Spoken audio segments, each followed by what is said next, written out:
Good evening friends. This is going to be the second lecture on salary head. इससे पहले हम लोग एक लेक्चर रिकॉर्ड कर चुके हैं, एक वीडियो बना चुके हैं सैलरी हेड से रिलेटेड, जहाँ पे हम लोग ये समझने का कोशिश किए थे एक्चुअल में सैलरी हेड होता क्या है। यहाँ पे हमारा कौन कौन सा इनकम सैलरी हेड के अंदर टैक्सेबल होता है।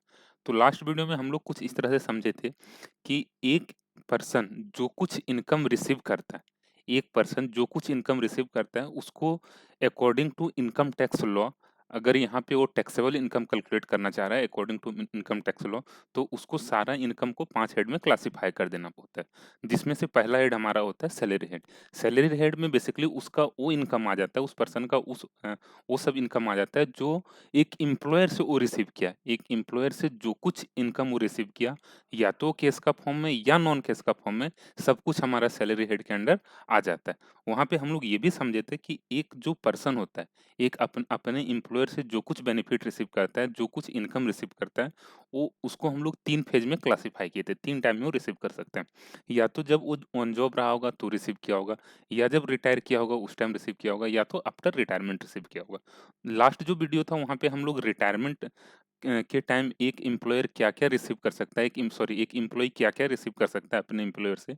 इसके अलावे जो हमारा रिटायरमेंट के बाद का इनकम होता है, मतलब रिटायरमेंट के बाद मेनली हम लोग पेंशन रिसीव करते हैं, तो पेंशन अगर रिसीव करता है मंथली पेंशन, तो वो कैसे टैक्सेबल होगा ये समझ चुके थे। रिटायरमेंट के टाइम मेनली जो इनकम रिसीव करता है या बेनिफिट जो रिसीव होता है एक एम्प्लॉयी को अपने एम्प्लॉयर से, वो होता है gratuity, live encasement, commuted pension, ठीक है। इसके अलावा कुछ और बेनिफिट्स होता है जो ग्रेजुएशन या एमकॉम के लेवल से उतना इंपॉर्टेंट नहीं होता है, इसलिए हम लोग उसको छोड़ रहे हैं। अब हम लोग आ जाते हैं ऑन जॉब। जब एक एम्प्लॉई ऑन जॉब अपने गवर्नमेंट से जो बेनिफिट्स रिसीव करता है, एक एम्प्लॉई अपने एम्प्लॉयर से जो कुछ बेनिफिट रिसीव करता है, जो कुछ इनकम रिसीव करता है ऑन जॉब, वो क्या-क्या होता है और वो किस तरह से टैक्सेबल होता है। मेनली आज के वीडियो में हम लोग ये सब कुछ समझने वाले हैं। एक एम्प्लॉयी अपने जॉब में जो एम्प्लॉयर से बेनिफिट्स रिसीव करता है ना, उसमें से मेन चीज़ होता है मेन चीज़ होता है एक बेसिक सैलरी। बेसिक सैलरी के फॉर्म में एक एम्प्लॉयी अपने एम्प्लॉयर से जो कुछ रिसीव करता है वो फुली टैक्सेबल होता है। मतलब अ, बेसिक सैलरी के फॉर्म में 15,000 रिसीव किया, 20,000 रिसीव किया, 50,000 रिसीव किया, वो पूरा अमाउंट सैलरी हेड के इनकम में ले लिया जाता है, सैलरी हेड के इनकम में उसको कंसिडर कर लिया जाता है। बेसिक सैलरी के फॉर्म में एक एम्प्लॉयी अपने एम्प्लॉयर से जो कुछ रिसीव किया वो पूरा टैक्सेबल होता है। इसके अलावे ऑन जॉब वो फी रिसीव कर सकता है, कमीशन रिसीव करता है, ये सब कुछ भी पूरा टैक्सेबल होता है, मतलब पूरा अमाउंट हम लोग को यहाँ पे सैलरी हेड के अंडर लेना होता है। बोनस रिसीव कर सकता है, बोनस का भी फुल अमाउंट हम लोग को यहाँ पे लेना होता है। इसके अलावे ऑन जॉब एक एम्प्लॉई अपने एम्प्लॉयर से जो रिसीव करता है होता है अलाउंसेस। अलाउंसेस होता है, रिसीव करता है। इसके अलावे कुछ और जो रिसीव करता है हो गया हमारा टैक्सेबल परक्यूजिट्स, मतलब परक्यूजिट्स। ये 2 चीज़ और होता है जो एक एम्प्लॉई ऑन जॉब अपने एम्प्लॉयर से रिसीव करता है। आज का जो अभी हम लोग वीडियो इसमें हम लोग मेनली समझने वाले हैं जो अलाउंसेस वो रिसीव करता है। एक एम्प्लॉई अपने एम्प्लॉयर से जो अलाउंसेस के फॉर्म में रिसीव करता है, वो किस तरह से टैक्सेबल होगा, ठीक है। सबसे पहले हम लोग इस चीज़ को समझने का कोशिश करते हैं कि अलाउंसेस होता क्या है। अलाउंसेस बेसिकली होता है क्या ना, एक एम्प्लॉयर अपने एम्प्लॉय को कुछ अमाउंट पेड करता है एक स्पेसिफिक एक्सपेंडिचर को मीट करने के लिए। जैसे यूनिफॉर्म अलाउंसेस हो गया, मतलब यूनिफॉर्म अलाउंसेस इसलिए दे रहा है कि तुम अपना यूनिफॉर्म वगैरह जो परचेज करेगा ऑफिस आने जाने के लिए, उसमें जो भी खर्च तुम्हारा हो वो तुम इससे कर लेना। हाउस रेंट अलाउंसेस देता है, मतलब अगर तुम घर लेके कहीं पे रह रहा है तो उसके लिए जो एक्सपेंस हो रहा है वो एम्प्लॉयर पेड करता है, ठीक है। तो इस टाइप का जो एक्सपेंस होता है इसको हम लोग अलाउंसेस बोलते हैं। यहाँ पे लिखा गया है different types of allowances are given to employee by their employer, ठीक है। नाम उसका जो रहेगा उसी से पता चल जाएगा वो किस पर्पस के लिए दिया गया है। Generally allowances are given to employees to meet some particular requirement like house rent expense. House rent expense obviously किस लिए दिया जाएगा, हाउस रेंट को मीट करने के लिए, ठीक है। Expense on uniform, convenience etcetera. Under the income tax act allowances is taxable on due और रिसिप्ट बेसिस, ठीक है। वही चीज हो गया जो हम लोग शुरू में पढ़े थे। अब उसके बाद यहाँ पे हम लोग को ये चीज समझना पड़ेगा, अलाउंसेज जो मिलता है एक एम्प्लॉय को, उसको टैक्स के पॉइंट ऑफ व्यू से हम लोग 3 पार्ट में क्लासिफाई करते हैं। या तो अलाउंसेज फुल्ली टैक्सेबल होगा, या तो पार्शियली टैक्सेबल होगा, या तो फुल्ली एग्जेम्प्ट होगा, ठीक है। फुल्ली टैक्सेबल कहने का मतलब यहाँ पर ये है कि अगर ये सारा पार्टिकुलर अलाउंसेस कोई एम्प्लॉय रिसीव किया, तो पूरा अमाउंट हमारा सैलरी हेड का इनकम के अंडर आ जाएगा। ठीक है। फुली टैक्सेबल अलाउंसेस में क्या आता है? इंटरटेनमेंट अलाउंसेस, मतलब अगर एक एम्प्लॉय को इंटरटेनमेंट अलाउंसेस मिल रहा है अपने एम्प्लॉयर से, इंटरटेनमेंट अलाउंसेस के फॉर्म में 10,000 रुपये मिला, तो पूरा टैक्सेबल होगा हमेशा। डियरनेस अलाउंसेस मिला तो पूरा टैक्सेबल होगा हमेशा। ठीक है, कोई भी employee, government non government doesn't matter. Over time allowances, fix medical allowances अगर मिल रहा है 5,000 रुपये, 10,000 रुपये मंथली, फिक्स्ड अमाउंट, ठीक है, तो ये हमेशा फुली टैक्सेबल होने वाला है। City compensatory allowances, interim allowances, servant allowances, project allowances, इसके अलावे टिफिन या लंच अलाउंसेस, कुछ इस तरह का अलाउंसेस अगर मिल रहा है तो हमेशा वो टैक्सेबल होगा। ट्रांसपोर्ट अलाउंसेस अगर मिलता है, ट्रांसपोर्ट अलाउंसेस जो किसको, अगर अदर देन हैंडीकैप्ड एम्प्लॉय, अगर हैंडीकैप्ड एम्प्लॉय के केस में ये एग्जेम्प्ट होता है, कुछ इसका एग्जेम्पशन मिलता है। बट अगर transport allowances other than handicapped employee को मिल रहा है तो हमेशा फुली टैक्सेबल होगा।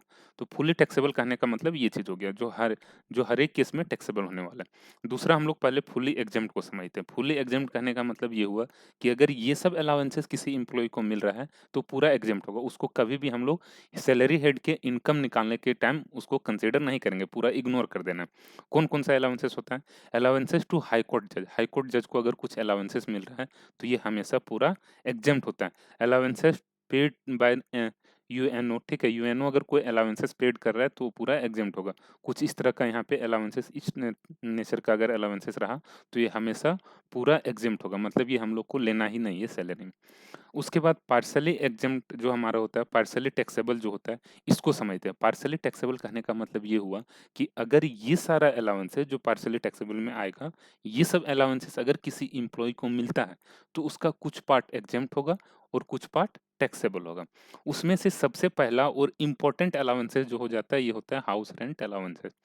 अगर किसी एम्प्लॉय को हाउस रेंट अलाउंसेस मिल रहा है, 20,000 मिला हाउस रेंट अलाउंसेस किसी एम्प्लॉय को पिछले साल में, तो उसका कुछ पार्ट हमारा एग्जेम्प्ट हो जाता है। एग्जेम्प्ट कहने का मतलब उतना हम लोग को इनकम में नहीं लेना है, जो बैलेंस पार्ट बचा, जो टैक्सेबल पार्ट बचा, वही हम लोग सैलरी हेड के इनकम में लेते हैं। ठीक है, इसके अलावा कुछ और अलाउंसेस होता है जो हम लोग, हमारे यहाँ पे एग्जेम्प्ट होता है। अब यही सब चीज को हम लोग को मेनली समझना है। हाउस रेंट अलाउंसेस में कितना एग्जेम्पशन मिलेगा, कितना पार्ट हमारा एग्जेम्प्ट होगा। तो यहाँ पे हाउस रेंट अलाउंसेस का जो एग्जेम्पशन मिलता है, इसके लिए हम लोग क्या करते हैं ना, हम लोग को 3 अमाउंट कंपेयर करना होता है। हाउस रेंट का जो एग्जेम्पशन के बारे में प्रोविजन, ये सेक्शन 1013 ए में है। 1013 ए में बताया गया है कि हाउस रेंट अलाउंसेस का कितना पोर्शन एग्जेम्प्ट होगा। तो यहाँ पे जो मेनली प्रोविजन है ना, ये क्या बताता है कि तुम 3 अमाउंट को बताओ और तीनों अमाउंट को कंपेयर करो। कौन कौन सा 3 अमाउंट? सबसे पहले ये बोलता है जो एचआरए रिसीव किया लास्ट ईयर में, एचआरए एक्चुअली रिसीव, एक्चुअल में जो एचआरए रिसीव किया, इस अमाउंट को तुम ले लो। दूसरा बोला जाता है यहाँ पे 50% या 40% ऑफ सैलरी ले लो, दूसरा ये अमाउंट पकड़ लो। और तीसरा बोला जाता है जो रेंट हम लोग पेड किए, rent paid in excess of 10% of salary, मतलब rent paid minus 10% of salary. ये तीनों अमाउंट को तुम कंपेयर करो और उसमें जो तुम्हारा कम होगा वही एग्जेम्प्ट हो जाएगा, उतना वो अमाउंट तुम्हारा एचआरए का एग्जेम्प्ट होगा, विच एवर इज लोअर। ठीक है, ये तीनों में से जो कम होगा वो तुम्हारा एग्जेम्प्ट हो जाएगा। पहला हम लोग को क्या लेना है, जो एचआरए एक्चुअल में रिसीव किए 10,000 15,000 वो ले लेंगे। दूसरा 50% या 40% ऑफ सैलरी, ये 50-40 कब लेना है अभी हम लोग समझेंगे। और तीसरा हम लोग को एक और अमाउंट लेना है, rent paid minus 10% of salary. ये तीनों अमाउंट को आपस में कंपेयर करेंगे, तीनों में जो सबसे छोटा अमाउंट होगा, विच एवर इज लोअर, वही हमारा एग्जेम्प्ट हो जाएगा। जैसे मान लेते हैं यहाँ पे एक्चुअल में हम लोग सैलरी रिसीव किए, सॉरी एक्चुअल में एचआरए हम लोग को 20,000 का मिला, यहाँ पे तो 20,000 आएगा, ये हमारा मान लेते हैं आ रहा है 14,000 और ये आ रहा है हमारा 6,000। तो तीनों में से सबसे कम कौन सा है? 6,000 का अमाउंट। तो 20,000 में हमारा 6,000 का अमाउंट एग्जेम्प्ट हो जाएगा, बाकी 14,000 हमारा टैक्सेबल हो जाएगा, टैक्सेबल एचआरए।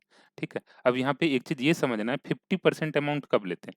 अगर हमारा घर मेट्रो सिटी में, अगर हमारा घर मेट्रो सिटी में सिचुएटेड है, रेंट हम जो लिए हैं मेट्रो सिटी में लिए, तो हम लोग को 50% ऑफ सैलरी लेना होता है।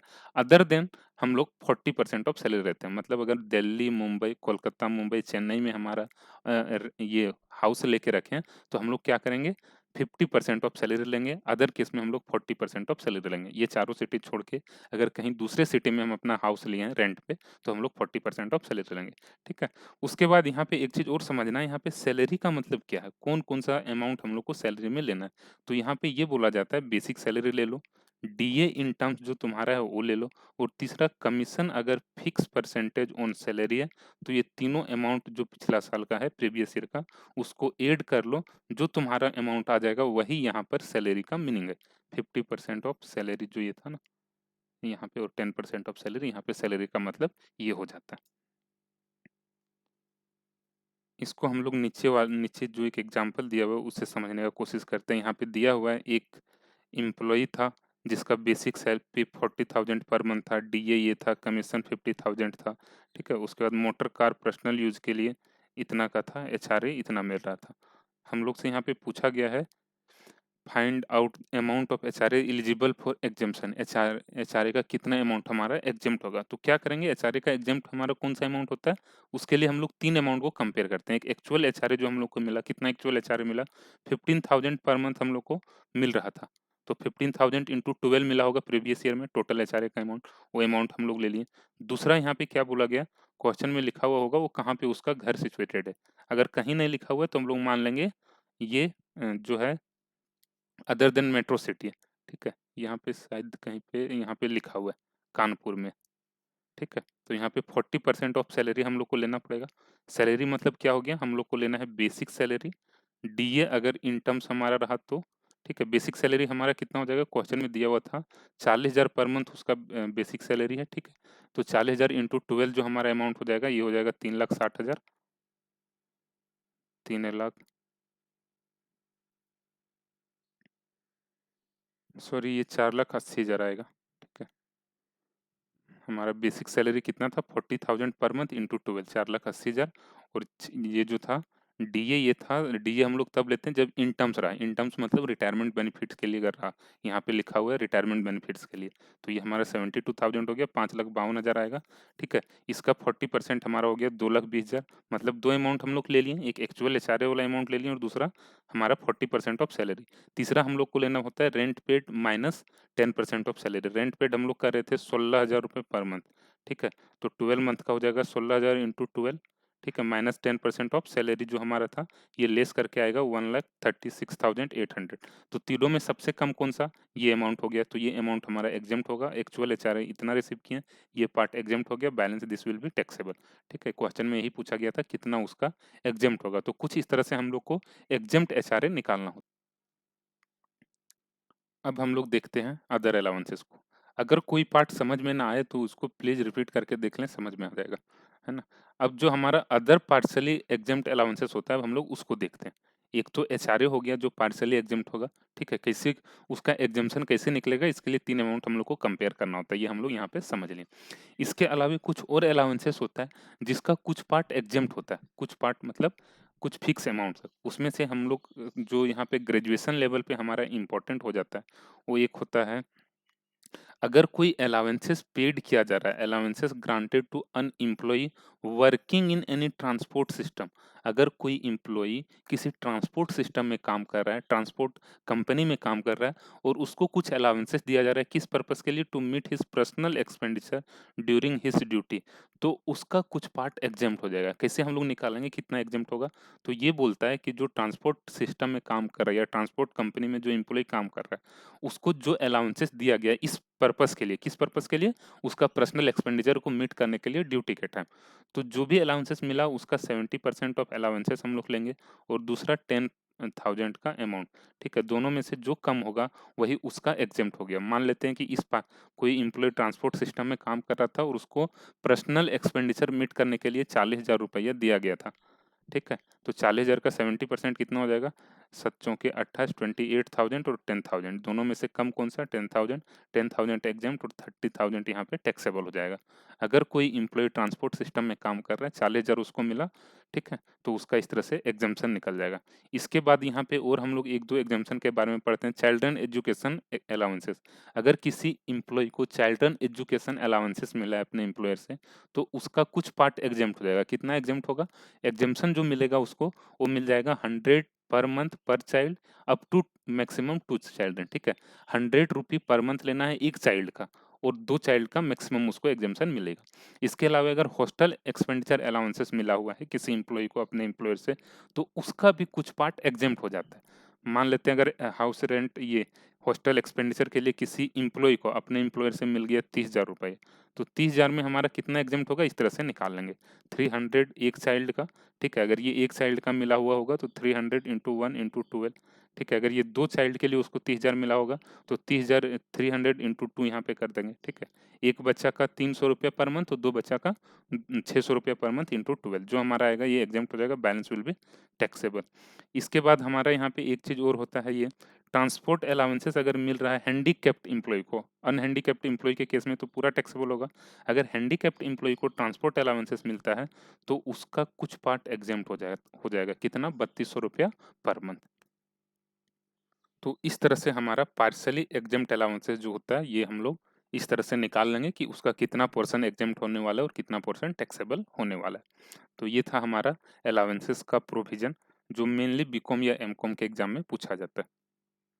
अब हम लोग इसमें एक चीज़ और हम लोग जो ऑन जॉब रिसीव करते हैं अपने एम्प्लॉयर से, वो होता है प्रोविडेंट फंड में उसका कंट्रीब्यूशन, पीएफ का, पीएफ के बारे में हम लोग को यहाँ पे पढ़ना होता है। हम लोग अब उसको समझते हैं।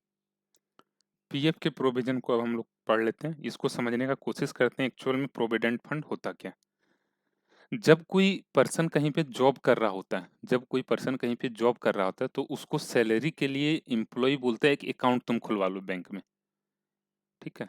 जब हम कहीं पे जॉब कर रहे होते हैं तो हमारा बैंक में एक अकाउंट खुल जाता है, बैंक में अकाउंट खुलता है जिसमें मंथली सैलरी आते रहता है एवरी मंथ। ठीक इसी तरह ठीक इसी तरह से एक हमारा और अकाउंट खुलता है कहाँ पे, पीएफ डिपार्टमेंट के पास, जो ईपीएफओ होता है, ठीक है, एम्प्लॉय प्रोविडेंट फंड। यहाँ पर भी हमारा एक अकाउंट खुलता है। जब हम लोग जॉब कर रहे होते हैं तो एक अकाउंट तो हमारा बैंक में खुल गया जिसमें हमारा एवरी मंथ सैलरी आ रहा है और हम लोग उसको कभी भी निकाल सकते हैं। ठीक उसी तरह से उसी टाइम जो ऑन जॉब ही हमारा जो एम्प्लॉयर है हमारा एक और अकाउंट खुलवा देता है ईपीएफओ के पास, पीएफ डिपार्टमेंट के पास, ठीक है, जिसको हम लोग बोलते हैं पीएफ अकाउंट। तो पीएफ अकाउंट जो होता है ना, बेसिकली ये एक टाइप का अकाउंट ही है, ठीक है। वो अकाउंट ही है, बैंक का अकाउंट, पीएफ का अकाउंट। बैंक का अकाउंट में भी एम्प्लॉयर हमारा पैसा जमा कर रहा है, पीएफ का अकाउंट में एम्प्लॉयर और एम्प्लॉय दोनों पैसा जमा करता है, ठीक है। तो यहाँ पे मेनली हम लोग को ये समझना है, पीएफ का अकाउंट में जो पैसा जमा हो रहा है ना, वो किस तरह से टैक्सेबल होगा, उसका कितना पार्ट टैक्सेबल होगा, कितना पार्ट एग्जेम्प्ट होगा, ठीक है। तो कुछ इस तरह से हमारा मतलब प्रैक्टिकली हम लोग इसको समझ सकते हैं पीएफ अकाउंट होता क्या है। अब हम लोग समझते हैं यहाँ पे क्या दिया दिया गया।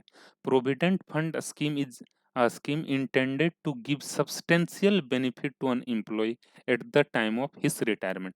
पीएफ फंड स्कीम का जो मेन ऑब्जेक्ट होता है, मेन इंटेंशन जो होता है, ये होता है उसको एम्प्लॉय को एक सब्सटेंशियल बेनिफिट दे पाना रिटायरमेंट के time. Under this scheme a specified sum is deducted from the salary of employee। Employee का कुछ पैसा काट लिया जाता है, जो भी एम्प्लॉय का सैलरी बना 50,000 60,000, उसमें से कुछ पैसा उसका काट के पीएफ अकाउंट में जमा कर दिया जाता है, ठीक है। एम्प्लॉय का जो कुछ सैलरी बना, 50,000 अगर बन रहा है सैलरी, तो मान लेते हैं यहाँ पे 40,000 उसका बैंक अकाउंट में डिपॉजिट कर दिया जाता है और 10,000 उसका पीएफ अकाउंट में डिपॉजिट कर दिया जाता है। एक चीज ये हो गया। उसके बाद एम्प्लॉयर भी जो होता है ना, अपने साइड से कुछ पैसा उसका पीएफ अकाउंट में डिपॉजिट कर देता है। एक तो हमारा 50,000 का सैलरी बन रहा था, 40,000 हमारा बैंक अकाउंट में आ गया, 10,000 हमारा पीएफ अकाउंट में डिपॉजिट कर दिया। मान लेते हैं जो हमारा एम्प्लॉयर है ना, वो भी क्या किया, एक तो 10,000 मेरा पीएफ अकाउंट में गया है, इसके साथ साथ 10,000 एम्प्लॉयर अपने से हमारा पीएफ अकाउंट में डिपॉजिट कर देता है। मतलब पीएफ अकाउंट में जो बैलेंस होगा ये कौन सा होगा, एक एम्प्लॉय का one contribution, employee one contribution, दूसरा एम्प्लॉयर का कंट्रीब्यूशन, ठीक है। यहाँ पे दो बैलेंस हो जाएगा पीएफ का अकाउंट में, ठीक है। इसके बाद आगे यहाँ पे देखते हैं और क्या क्या बोला गया है, यहाँ से समझने का कोशिश करते हैं। As his contribution towards the fund, the employer also generally contribute the same amount out of his pocket to this fund, ठीक है, to the fund. The contribution of employer and employee are invested in approved securities, ठीक है। जो PF account में हमारा पैसा जाता है उसको किसी अप्रूव्ड सिक्योरिटीज में इन्वेस्ट कर देता है पीएफ डिपार्टमेंट, और वहां से जो इन्वेस्टमेंट से जो रिटर्न आता है उसी से हम लोग को इंटरेस्ट मिलता है, ठीक है। Interest earned there on is credited to the account of the employee, ठीक है। मतलब पीएफ अकाउंट जो हमारा हो जाएगा ना, उसमें हमारा बैलेंस कौन कौन सा होगा, एक एम्प्लॉय का अपना कंट्रीब्यूशन, जो एम्प्लॉय अपना 10,000 रुपये ये डिपॉजिट किया, ये वाला पैसा, एक तो ये होगा। दूसरा एम्प्लॉयर का कंट्रीब्यूशन उसमें होगा, एम्प्लॉयर का कंट्रीब्यूशन होगा उसमें, ठीक है, जो एम्प्लॉयर अपने साइड से जमा कर दिया। एक तो एम्प्लॉयी का पैसा काट के डिपॉजिट किया और दूसरा एम्प्लॉयर का पैसा डिपॉजिट हुआ। उसके बाद जो उसमें इंटरेस्ट अर्न हुआ, ठीक है, एम्प्लॉयी और एम्प्लॉयर के कंट्रीब्यूशन पे जो इंटरेस्ट अर्न हो रहा है, तो इंटरेस्ट को भी हम लोग 2 पार्ट में बाँट सकते हैं।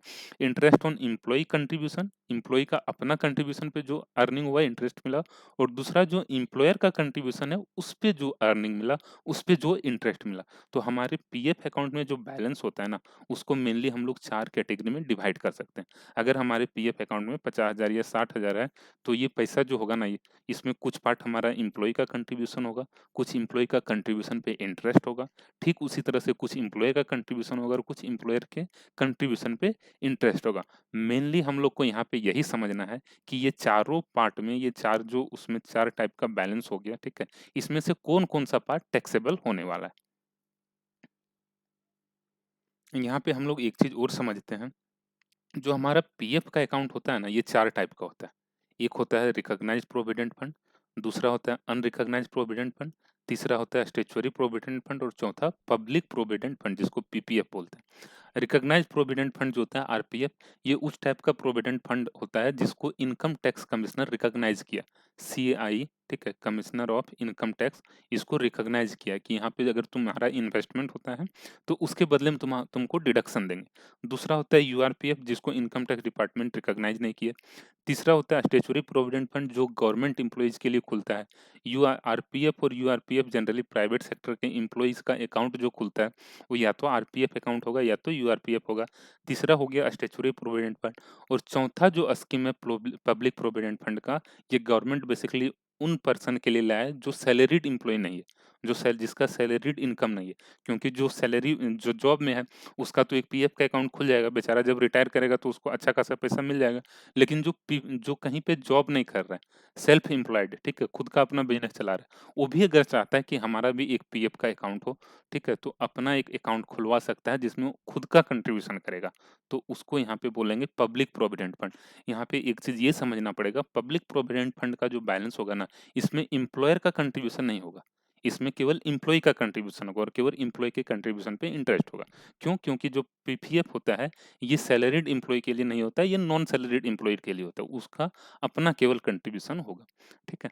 अब यहाँ पे हम लोग आगे बढ़ते हैं। जो रिकॉग्नाइज्ड प्रोविडेंट फंड होता है, ये चारों बैलेंस हम लोग को मेनली समझना है। एम्प्लॉयर का कंट्रीब्यूशन, एम्प्लॉयी का contribution, interest credited on employer contribution और interest credited on employees contribution, ये चारों कब किस तरह से टैक्सेबल होगा, जो चारों बैलेंस है। सबसे पहले हम लोग समझते हैं एम्प्लॉयर के कंट्रीब्यूशन को। जो एम्प्लॉयर का कंट्रीब्यूशन होता है ना, सबसे पहले हम लोग यहाँ देख लेते हैं स्टैट्यूटरी प्रोविडेंट फंड में किस तरह से टैक्सेबल होगा। जो एम्प्लॉयर का कंट्रीब्यूशन है, एम्प्लॉयर मतलब जो हमारा जहाँ पे हम जॉब कर रहे हैं, वो अगर कुछ पैसा कंट्रीब्यूट कर दे रहा है हमारे पीएफ अकाउंट में, ठीक है, तो लॉजिकली तो इनकम है, ठीक है, एम्प्लॉय के लिए तो इनकम हो गया। हमारा एम्प्लॉय क्या किया, हमारा पीएफ अकाउंट में कुछ पैसा जमा कर दिया। समझना है इसको, ठीक है। यहाँ पे जो हमारा पीएफ का अकाउंट होगा ना, इसमें कौन कौन सा बैलेंस रहेगा, एक एम्प्लॉय का अपना कंट्रीब्यूशन होगा, दूसरा एम्प्लॉयर का कंट्रीब्यूशन होगा, एम्प्लॉयर का कंट्रीब्यूशन होगा, और तीसरा इस पे जो इंटरेस्ट इनकम हुआ, ठीक है। तो एम्प्लॉई का जो अपना कंट्रीब्यूशन रहेगा पीएफ अकाउंट में, एम्प्लॉई जो अपना पैसा पीएफ अकाउंट में जमा किया, ये तो एम्प्लॉई के लिए इनकम नहीं ना हुआ, ये तो हम अपना पैसा जमा कर रहे हैं, ये तो हमको एम्प्लॉयर कहाँ दिया। तो ऑब्वियसली ये जो एम्प्लॉई का अपना कंट्रीब्यूशन होगा ना, ये कभी भी टैक्सेबल नहीं होगा। क्यों? क्योंकि ये एम्प्लॉई का इनकम नहीं, ये उसका इनकम से एक पार्ट खर्च हो कर रहा है, कहीं पे इन्वेस्ट कर रहा है। तो जो हमारा इनकम होता है, एक किसी पर्सन को जो इनकम हुआ, टैक्स उस पे लगता है, उसको हम लोग इनकम में ऐड करेंगे। जो हम अपना पैसा खर्च किए, उस पे किसे हम लोग ऐड कर दें। जैसे ऊपर का एग्जांपल में हम लोग समझे थे, 50,000 हमारा ये बन रहा था इनकम, इसमें से 40,000 हमारा बैंक अकाउंट में डिपॉजिट कर दिया गया, 10,000 हमारा पीएफ अकाउंट में डिपॉजिट कर दिया गया। तो 50,000 जो हमारा बना ना शुरू में ग्रॉस सैलरी, उसी पे टैक्स ले लिया जाता है, ठीक है। बाद में हम लोग ये 10,000 पे टैक्स क्यों दें? क्योंकि ये 10,000 उसी 50,000 का पार्ट है। 50,000 जो हमको मिला उसी उसी को तो खर्च कर रहे हैं। 40,000 जो हमारे बैंक अकाउंट में आ गया, ठीक है, उसको खर्च करेंगे। 10,000 हमारे पीएफ अकाउंट में चल गया, वो ठीक है, हम जमा कर दिए, ठीक है। तो जो हमारा ग्रॉस सैलरी बना उस पे हम लोग तो टैक्स दे चुके हैं। अब खर्च हम किस तरह से कर रहे हैं, ये 40,000 हम किस तरह से खर्च करेंगे या 10,000 कैसे खर्च करेंगे, इस पे टैक्स नहीं लगने वाला है, ठीक है। तो एम्प्लॉयी का जो अपना कंट्रीब्यूशन होगा ना, ये कभी भी टैक्सेबल नहीं होगा किसी भी केस में। एसपीएफ हो, यूआरपीएफ हो, आरपीएफ हो या पब्लिक प्रोविडेंट फंड हो, ठीक है, किसी भी केस में ये टैक्सेबल नहीं होने वाला है। क्यों? क्योंकि ये उसका अपना कंट्रीब्यूशन है, ठीक है। इसीलिए यहाँ पे कहीं टैक्सेबल नहीं होगा। लेकिन यहाँ पे एक चीज हमको ध्यान देना है कि एम्प्लॉई का जो अपना कंट्रीब्यूशन पीएफ अकाउंट में रहेगा ना, एम्प्लॉई जो अपना पैसा पीएफ अकाउंट में जमा कर दिया, डिपॉजिट कर दिया, उतना अमाउंट का उसको डिडक्शन मिल जाता है अंडर सेक्शन 80C। मतलब सैलरी हेड का इनकम निकालते टाइम हमको कुछ नहीं करना, वो अमाउंट कुछ नहीं करना, वहाँ पे टैक्सेबल नहीं होगा। उसको करना क्या है, एम्प्लॉय का जो अपना कंट्रीब्यूशन रहेगा, जब ग्रॉस टोटल इनकम हम लोग निकाल लेंगे और जब हम लोग 80C का यहाँ पे डिडक्शन लेस करते हैं ना, तो वहाँ पे वो अमाउंट लेस कर देना है। इतना से हमारा इनकम कम हो जाएगा, ठीक है। यहाँ पे ये प्रोविजन है। मतलब हमारा ये यहाँ पे इनकम का पार्ट नहीं बनेगा, हमारा उतने अमाउंट का डिडक्शन मिलेगा, ठीक है। तो शुरू में मतलब शॉर्ट में हम लोग ये समझ सकते हैं, अगर सैलरी हेड के अंडर इनकम निकाल रहे हैं तो ये अमाउंट पूरा इग्नोर कर देना, यहाँ पे तो ये इनकम होगा ही नहीं। 80C में इसको लेस करेंगे, ठीक है, वो बाद का बात है। अभी सैलरी हेड के का इनकम निकालने के लिए इसको पूरा इग्नोर कर देना है। क्यों? क्योंकि ये उसके लिए इनकम नहीं है, अपना पैसा वो पीएफ अकाउंट में डिपॉजिट कर रहा है। लेकिन जो एम्प्लॉयर जमा कर दिया मेरे पीएफ अकाउंट में, वो तो हमारे लिए इनकम हो गया ना, एम्प्लॉय के लिए इनकम हो गया। एम्प्लॉय का अपना डिपॉजिट वो तो इनकम नहीं हुआ, लेकिन एम्प्लॉयर डिपॉजिट कर दिया हमारे पीएफ अकाउंट में, तो एम्प्लॉय के लिए तो इनकम हो गया। जब इनकम हो गया तो गवर्नमेंट का ये कहना है कि तुम इसको इनकम में ऐड करो, हम इस पे भी टैक्स लेंगे, ठीक है। तो यहाँ मेनली हम लोग को ये समझना है लॉजिकली जो इनकम हो रहा है उसके बारे में इनकम टैक्स लॉ में क्या प्रोविजन है। तो अगर हमारा एसपीएफ अकाउंट है, उसमें जो एम्प्लॉयर का कंट्रीब्यूशन हुआ ना, वो बोलता है जब तुम्हारा पूरा एग्जाम्प्ट है। अगर एसपीएफ का अकाउंट है तो उसमें तुम्हारा कुछ भी टैक्स नहीं लगेगा। अगर हमारा एसपीएफ का अकाउंट है और एम्प्लॉयर कुछ कंट्रीब्यूट किया तो पूरा टैक्सेबल। अपना जो कंट्रीब्यूशन रहेगा एम्प्लॉय का, वो तो ऑब्वियसली टैक्सेबल नहीं होने वाला है, ठीक है। उसके बाद इंटरेस्ट भी जो हम लोग को मिला ना एसपीएफ के केस में जो इंटरेस्ट मिला, ये भी पूरा एग्जाम, ठीक है। एम्प्लॉय का भी कंट्रीब्यूशन पे और एम्प्लॉयर का भी कंट्रीब्यूशन पे। उसके बाद आरपीएफ में क्या होता है, आरपीएफ का अगर अकाउंट में रहा है तो एम्प्लॉय का जो अपना कंट्रीब्यूशन हो, ऑब्वियसली ये टैक्सेबल कभी नहीं होगा। यहाँ पे अगर हम लोग इस तरह से समझें, आरपीएफ में एम्प्लॉय का जो अपना कंट्रीब्यूशन है, ये तो टैक्सेबल होने वाला है नहीं, क्योंकि ये तो इनकम हुआ नहीं उसके लिए, ठीक है। ये इसके लिए क्या करेगा, गवर्नमेंट बोलता है तुमको डिडक्शन मिल जाएगा 80C में, ठीक है। 80C में हम लोग डिडक्शन लेंगे, लेकिन सैलरी हेड में यहाँ पे कुछ नहीं करना। आरपीएफ का अकाउंट में अगर एम्प्लॉय को अपना कंट्रीब्यूशन है तो हम लोग उसको पूरा इग्नोर कर देंगे। एम्प्लॉयर का जो कंट्रीब्यूशन है, ये इसके लिए एक इनकम हो गया, बेनिफिट हो गया, तो गवर्नमेंट बोलता है इसको तुम इनकम में ऐड कर लो, ठीक है। लेकिन यहाँ पे ये प्रोविजन एक बना के रखा है कि अगर 12% ऑफ सैलरी जो तुम्हारा हो रहा है, अगर उतना कंट्रीब्यूट कर रहा है ना, तो तुम्हारा वो एग्जेम्प्ट हो जाएगा। इसको इस तरह से समझते हैं, मान लेते हैं हमारा जो सैलरी था ये था 10,000 रुपये का, तो 10,000 का 12% कितना हो गया, 1200 रुपये, ठीक है। हम जहाँ पे जॉब कर रहे हैं वहाँ पे मेरा आरपीएफ में अकाउंट खोला हुआ है। हम लोग हमारा जो सैलरी ये 10,000 है, तो 10,000 में अगर मेरा सैलरी है तो 10,000 का 12% कितना हो रहा है, 1200। अगर 1200 रुपया हमारा एम्प्लॉयर आरपीएफ में जमा कर दे रहा है, तब तो एग्जेम्प्ट हो जाएगा, तब टैक्सेबल नहीं होगा। लेकिन 1200 से ज्यादा जमा कर दे रहा है, 1500 जमा कर दिया, तो 1200 तक एग्जेम्प्ट, और 300 रुपया जो एम्प्लॉयर का कंट्रीब्यूशन है ये हमारा इनकम में एड हो जाएगा, ठीक है। एम्प्लॉय का कंट्रीब्यूशन तो ऑब्वियसली टैक्सेबल नहीं होगा। उसके बाद जो इंटरेस्ट हमारा मिला, इंटरेस्ट जो हम लोग को मिला एम्प्लॉय और एम्प्लॉयर के कंट्रीब्यूशन पे, टोटल इंटरेस्ट, ये अगर 9.5% तक है तो ये भी हमारा एग्जेम्प्ट होता है, ठीक है। वही चीज यहाँ पे बोला गया है, एम्प्लॉयर का कंट्रीब्यूशन 12% ऑफ सैलरी तक एग्जेम्प्ट, ठीक है। उसके बाद फिर जो हमारा एम्प्लॉय का कंट्रीब्यूशन था ये 80C में डिडक्शन मिलेगा, यहाँ पे टैक्सेबल नहीं होगा सैलरी हेड में। इंटरेस्ट अगर 9.5% पर एनम तक मिला हुआ है तो फिर ये हमारा एग्जेम्प्ट हो जाएगा, दोनों में, एम्प्लॉयर और एम्प्लॉय का, दोनों के केस में। उसके बाद यूआरपीएफ के बारे में क्या बोलता है, जो हमारा एम्प्लॉयर का कंट्रीब्यूशन होता है ये टैक्सेबल नहीं होगा। कब? ये तो ऑब्वियसली है इनकम, ठीक है तो इनकम यूआरपीएफ, हमारा एम्प्लॉयर कुछ कंट्रीब्यूट कर रहा है पीएफ पीएफ वाले अकाउंट में, तो एम्प्लॉय के लिए तो इनकम हो गया। तो जब हमारा यूआरपीएफ अकाउंट है ना, तो उस केस में क्या बोलता है, ये अभी टैक्सेबल नहीं होगा जिस टाइम कंट्रीब्यूशन मिला। एम्प्लॉय का कंट्रीब्यूशन तो ऑब्वियसली टैक्सेबल होने वाला है नहीं। इंटरेस्ट जो मिला ये भी अभी टैक्सेबल नहीं होगा, ठीक है, ये सब बाद में टैक्सेबल होता है। ठीक है, कब टैक्सेबल होगा इसको हम लोग समझते हैं। पहले ये देख लेते हैं पब्लिक प्रोविडेंट फंड का क्या होगा। पब्लिक प्रोविडेंट फंड जो रहेगा इसमें एम्प्लॉयर का कंट्रीब्यूशन का तो बात ही नहीं है। ठीक है, एम्प्लॉय का कंट्रीब्यूशन अगर रहा, ठीक है, मतलब वो एम्प्लॉय यहाँ नहीं हो जाएगा, यहाँ पे हो जाएगा नॉन सैलरीड एम्प्लॉय का जो कंट्रीब्यूशन रहेगा उसका 80 में डिडक्शन मिल जाएगा। एम्प्लॉयर का कंट्रीब्यूशन है नहीं, उस इस मतलब यहाँ पे उस पे इंटरेस्ट भी नहीं मिलने वाला है। इंटरेस्ट जो मिल रहा है एम्प्लॉय का कंट्रीब्यूशन पे ये पूरा एग्जेम्प्ट हो जाता है। अभी तक जो हम लोग प्रोविजन पढ़े उसको कुछ इस तरह से हम लोग बोल सकते हैं। एसपीएफ के केस में, एसपीएफ अगर हमारा पीएफ अकाउंट है तो वहाँ पे 3 बैलेंस हमारा हो सकता है, या तो एम्प्लॉय का कंट्रीब्यूशन, या तो हमारा हो सकता है एम्प्लॉयर एम्प्लॉयर का कंट्रीब्यूशन, या तो हो सकता है इंटरेस्ट। ठीक है, एम्प्लॉय का जो कंट्रीब्यूशन होगा एसपीएफ का केस में पूरा ये तो टैक्सेबल होगा ही नहीं। ठीक है, एम्प्लॉयर का जो कंट्रीब्यूशन होता है एसपीएफ के केस में ये एग्जेम्प्ट होता है। ठीक है, लॉजिकली ये इनकम है लेकिन लॉ में बोल क्या रहा है कि ये तुम्हारा एग्जेम्प्ट हो जाएगा। इंटरेस्ट भी ऑब्वियसली इनकम है। इंटरेस्ट जो हमारा पीएफ अकाउंट में मिला ये तो इनकम है ना। ठीक है, या तो अपना कंट्रीब्यूशन पे मिला हो या तो एम्प्लॉयर का कंट्रीब्यूशन पे मिला है तो उस पर्सन के लिए इनकम। ठीक है, लेकिन लॉ में क्या बोला गया है, ये भी तुम्हारा एग्जेम्प्ट है। ठीक है, तो ये हमारा हो गया एसपीएफ वाला केस। दूसरा, अगर आरपीएफ है तो क्या होगा। आरपीएफ के केस में एम्प्लॉय का अपना कंट्रीब्यूशन ऑब्वियसली टैक्सेबल नहीं होने वाला है।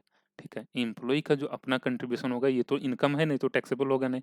एम्प्लॉयर का जो कंट्रीब्यूशन है आरपीएफ में ये एग्जेम्प्ट हो जाएगा कब, अगर 12% ऑफ सैलरी तक कंट्रीब्यूट हुआ है। इंटरेस्ट के बारे में क्या प्रोविजन है, इंटरेस्ट अगर 9.5% तक है, 9.5% अगर इंटरेस्ट अर्न हुआ है तो ये एग्जेम्प्ट हो जाएगा। इससे ज़्यादा अगर इंटरेस्ट मिला हुआ है तो टैक्सेबल हो जाएगा। जैसे मान लेते हैं मेरा पीएफ अकाउंट में बैलेंस था 10,000, अगर हम लोग को 10,000 का 9.5% हो जाएगा 950 रुपया तक का इंटरेस्ट मिला तब तो ठीक है। अगर 1,000 रुपया इंटरेस्ट मिल गया तो 950 एग्जेम्प्ट, और 50 रुपया हम लोग को अपना सैलरी हेड का इनकम के अंडर ऐड कर लेना होगा। ठीक है, तो ये हो गया आरपीएफ का केस। ठीक है, उसके बाद यहाँ पे एक चीज़ और समझना है, एसपीएफ का केस में और आरपीएफ का केस में दोनों में, ठीक है, जब हम लोग ये पैसा निकालेंगे ना, विथड्रॉ करेंगे एसपीएफ में, ठीक है, कभी ना कभी तो ये पैसा निकालेंगे ना, ऑन जॉब नहीं निकालेंगे, जब हमारा रिटायरमेंट हो गया या तो बाद में निकालेंगे, तो जो विथड्रॉ करेंगे ना उस टाइम भी ये पूरा एग्जेम्प्ट होता है एसपीएफ के केस में। एसपीएफ के केस में जिस टाइम पैसा निकलता है उस टाइम पूरा एग्जेम्प्ट होता है। आरपीएफ के केस में प्रोविजन क्या है, जिस टाइम हम लोग विथड्रॉ करेंगे, आरपीएफ के केस में प्रोविजन ये है कि जिस टाइम हम लोग विथड्रॉ करेंगे उस टाइम हमारा विथड्रॉवल जो होगा, लमसम विथड्रॉवल जो हम लोग करेंगे, ठीक है, ये एग्जेम्प्ट हो जाएगा आरपीएफ का केस में भी, सब्जेक्ट टू एम्प्लॉय 5 साल तक जॉब किया है। 5 साल तक अगर जॉब कर दिया तो उसका हमेशा एग्जेम्प्ट। ठीक है, अगर 5 साल से कम जॉब किया है और आरपीएफ का अकाउंट है तो भी यहाँ पे प्रोविजन है कि एग्जेम्प्ट हो जाएगा, लेकिन उसके लिए कुछ कंडीशन है। ठीक है, क्या कंडीशन हम लोग उसको देखते हैं। अगर, तो उसके लिए यहाँ पे बोला गया 3 कंडीशन देखना है। अगर 3 सिचुएशन है, ठीक है, 3 कुछ इस टाइप का सिचुएशन क्या है, एम्प्लॉयी जो जॉब से टर्मिनेट कर दिया गया, क्यों? क्योंकि उसका कुछ उस टाइप का इलनेस हो गया, उसका हेल्थ का इश्यू है जिसके कारण उसको 5 साल से पहले टर्मिनेट कर दिया गया, तो भी एग्जेम्प्ट। या तो कोई उसका बिज़नेस ही बंद हो गया, ठीक है, एम्प्लॉयर का बिज़नेस ही बंद हो गया तो ऑब्वियसली निकल जाएगा, तो भी एग्जेम्प्ट। या तो फिर बोलता है कि कुछ ऐसा रीज़न से उसको छोड़ना पड़ा है 5 साल से पहले जॉब, जो उसके कंट्रोल में नहीं था। ठीक है, तो इस टाइप का सिचुएशन में आरपीएफ से जो लमसम पैसा निकलता है वो भी हमारा एग्जेम्प्ट होता है, फुल्ली एग्जेम्प्ट। ठीक है, मतलब अभी हम लोग क्या समझे, एसपीएफ वाला समझ लिए, आरपीएफ वाला समझ लिए। ठीक है, आरपीएफ में किस तरह से एग्जेम्पशन मिलेगा, अब हम लोग समझते हैं यूआरपीएफ। यूआरपीएफ में जो हमारा कंट्रीब्यूशन होगा एम्प्लॉय का, ये तो ऑब्वियसली नॉट टैक्सेबल। एम्प्लॉयर का जो कंट्रीब्यूशन होगा लॉजिकली ये तो इनकम है, लेकिन ये क्या बोलता है, लॉ में क्या प्रोविजन है कि जिस टाइम कंट्रीब्यूट किया ना उस टाइम टैक्सेबल नहीं होगा। जिस टाइम कंट्रीब्यूशन किया एम्प्लॉयर उस टाइम टैक्सेबल नहीं होगा। इंटरेस्ट भी जिस टाइम कंट्रीब्यूट किया उस टाइम टैक्सेबल नहीं होगा, not taxable. Not taxable contribution के टाइम, जिस टाइम जिस ईयर में या जिस मंथ में हम लोग को ये पैसा एम्प्लॉयर कंट्रीब्यूट किया उस टाइम टैक्सेबल नहीं होगा। इंटरेस्ट भी उस टाइम टैक्सेबल नहीं होगा, not taxable.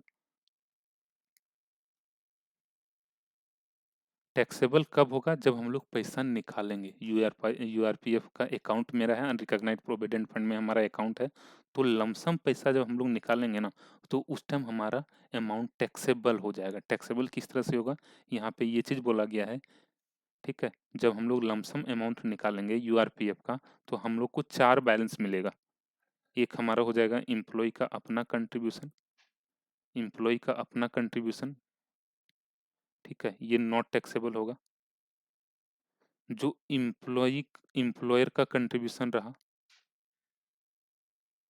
Employer contribution, interest on employer contribution, employer contribution, और चौथा हो जाएगा इंटरेस्ट ऑन एम्प्लॉइज कंट्रीब्यूशन, ठीक है? ये 4 बैलेंस हम लोग को मिलेगा लमसम विथड्रॉल में।